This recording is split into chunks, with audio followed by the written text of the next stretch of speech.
এদিকে রাজধানীর বাইরে ধাওয়া পাল্টা ধাওয়ার মধ্য দিয়ে চলছে সকাল সন্ধ্যা হরতাল। রাজশাহীতে কুমারপাড়া দলীয় কার্যালয়ের সামনে থেকে বিক্ষোভ মিছিল করেছে আওয়ামী লীগ। বিক্ষোভ করেছে আওয়ামী লীগ ও অঙ্গ সহযোগী সংগঠনের নেতাকর্মীরা। এর আগে ভোর ৬টা থেকে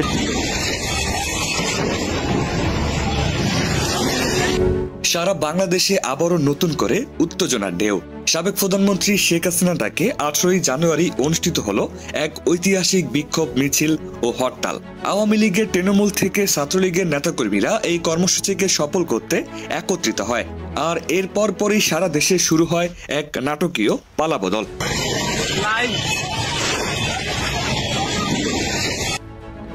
18 তারিখ হরতাল সফল করার লক্ষ্যে ইতিমধ্যে মাঠে নেমেছে সারা দেশে আওয়ামী লীগের নেতাকর্মী। আমাদের প্রতিনিধির তথ্য ও প্রতিবেদনের ডেস্ক রিপোর্ট। শেখ হাসিনার নেতৃত্বে আয়োজিত এই কর্মসূচিতে ঢাকার রাজপথ থেকে শুরু করে দেশের প্রত্যেক অঞ্চলে আওয়ামী লীগের নেতাকর্মীরা সক্রিয় ছিলেন। মিছিলের নেতৃত্বে ছিলেন তৃণমূল নেতাকর্মী থেকে শুরু করে ছাত্রলীগের হাজার হাজার নেতাকর্মীরা। হরতালের সময় বিভিন্ন পয়েন্ট ও দেশের অন্যান্য স্থানে ঘটে সহিংসতা। ছাত্রলীগের নেতাকর্মীরা বিভিন্ন স্থানে গণপিটুনির ঘটনায় জড়িয়ে পড়ে। সংঘর্ষে বেশ কিছু এলাকায় উত্তেজনা ছড়িয়ে পড়ে, যা দেশের রাজনৈতিক অঙ্গনে নতুন আলোচনার জন্ম দিয়েছে। এই বিক্ষোভ ও হরতালের পর দেশের পরিস্থিতি রীতিমতো থমথমে। এদিকে বিশ্লেষকরা বলছেন শেখ হাসিনা দ্বিতীয়বারের মতো ক্ষমতায় আসার সম্ভাবনা রয়েছে। প্রিয় দর্শক, বিস্তারিত দেখুন পুরো ভিডিওতে। এই ভিডিওটা একটা বার্তা তো দিচ্ছে যে এখনো বাংলাদেশের বিভিন্ন জায়গায় আওয়ামী লীগ কতটা শক্তিশালী, আর বিএনপি এবং জামাতের গুতাগুতির রেজাল্টের কারণে আওয়ামী লীগ একটা ফায়দা পাচ্ছে। আর এই কথা আমার না, আইনজীবীদের বক্তব্য হচ্ছে বিএনপি এবং জামাতের অন্তঃকুন্দলের কারণে তাদের প্রার্থীরা কাঙ্ক্ষিত পদ পদবি পাননি, আর সেই সুযোগে আওয়ামী লীগের যারা আইনজীবীরা আছেন তারা বাজিমাত করেছেন।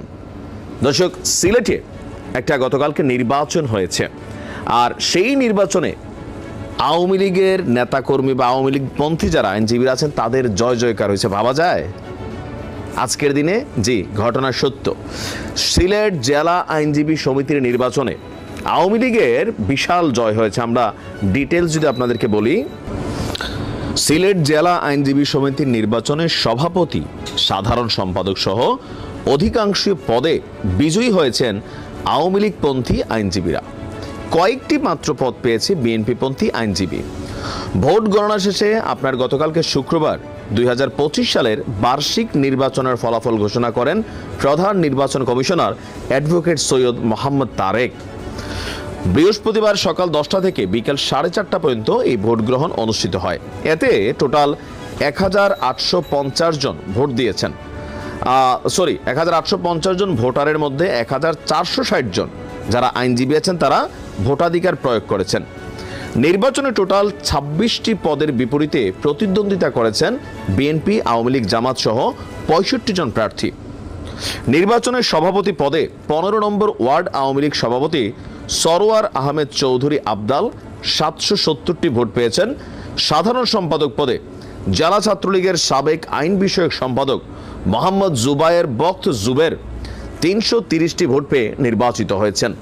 অন্য পদের মধ্যে সহসভাপতি এক পদেও আওয়ামী লীগের জ্যোতির্ময় পুরো কায়স্থ কাঞ্চন, সহসভাপতি 2 নম্বর পদে বিএনপির মোহাম্মদ মুখলিসুর রহমান, যুগ্ম সম্পাদক এক পদে আওয়ামী লীগের অ্যাডভোকেট মোহাম্মদ ওহিদুর রহমান, যুগ্ম সম্পাদক 2 পদে বিএনপির অ্যাডভোকেট মোহাম্মদ আব্দুর রব নেওয়াজ রানা, একই দলের সমাজ বিষয়ক সম্পাদক পদে মোহাম্মদ মিজানুর রহমান, সহ সমাজ সম্পাদক পদে আওয়ামী লীগের অ্যাডভোকেট সৈয়দ রাব্বি হাসান, লাইব্রেরি সম্পাদক পদে আওয়ামী লীগের হেনা বেগম, প্রধান নির্বাচন কমিশনার পদে মোহাম্মদ সয়ফুল আলম, সহকারী নির্বাচন কমিশনার পদে আব্দুল্লাল হেলাল, মোহাম্মদ কাউসার জুবাইর, সহ সম্পাদকীয় পদেও এমদাদ উদ্দিন মোহাম্মদ এমদাদ, শাহেদ আহমেদ কাউসার নির্বাচিত হন। আপনি রেজাল্টের রেশিওটা নিশ্চয়ই বুঝতে পারছেন।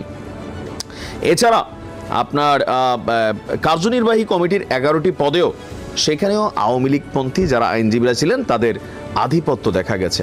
তো কেন এই কারণ যে আওয়ামী লীগের প্রতি সারা বাংলাদেশের আমরা এরকম বিভিন্ন জায়গায় দেখছি ঘৃণা প্রচণ্ড এখন পর্যন্ত যেটা শো হচ্ছে, তো আওয়ামী লীগ নাই বা আওয়ামী লীগের অবস্থান নাই, মানুষ আওয়ামী লীগকে মন থেকে মুছে ফেলছে, ছুঁড়া ফেলাই দিছে, এই যখন আমরা বক্তব্য শুনি, অপরদিকে এই ভোটার যেটা হয়ে গেল সিলেটের এখানে আওয়ামী লীগের জয় জয়কার। তো কারণ হিসাবে সাধারণ আইনজীবীদের বক্তব্য, বিএনপি এবং জামাতের মধ্যে যে অন্তঃকোন্দল আছে তার কারণেই তাদের প্রার্থীরা কাঙ্ক্ষিত পদ পদবি পাননি, সেই সুযোগে